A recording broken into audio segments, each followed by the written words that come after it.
what I'm doing is I try to build internal ventures or internal startups, as we call them.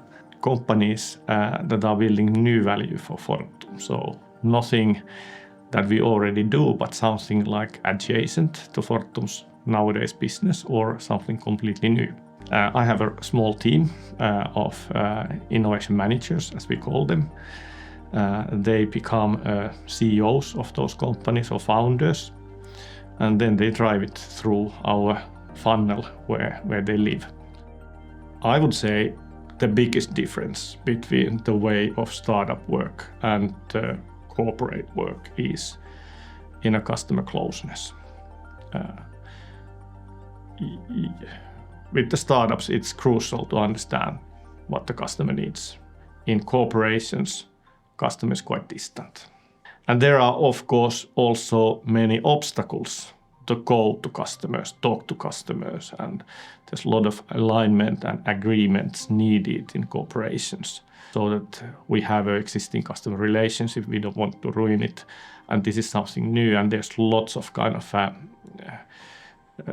fears from the people in a way that you do something wrong. As in the startup, that's not there at all. You can talk to any customer immediately, and nobody is saying no to that.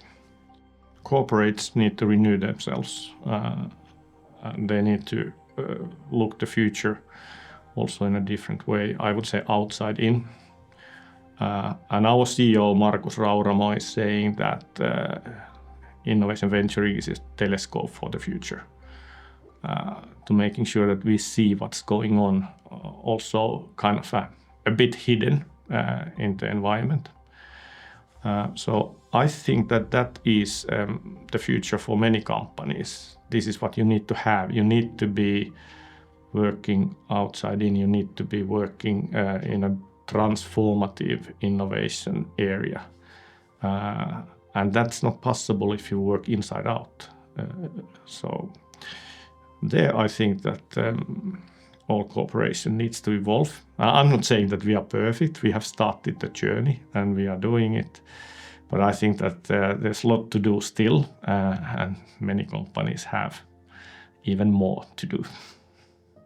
I think it's important that the team realizes where they need each other for, because the researchers are typically not sellers. They are not sales guys. They are good in research, but quite often they need help in creating commercial framework and how to build a business plan and where to get the investments from. So we're trying to help them there and making sure that the team understands why they need different kinds of profiles in the team. The great benefit from having people from outside is when the team is mentally ready to accept that they need help from the commercial side, I think they can excel together.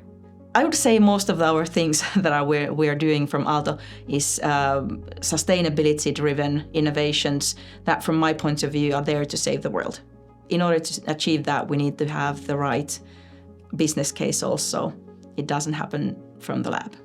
We have different ways, of course. In Finland, we have really great funding tools from Business Finland called Research to Business funding, where it's very nice and very necessary funding to actually help the research to reach a certain commercial, not a full, but a close to full potential.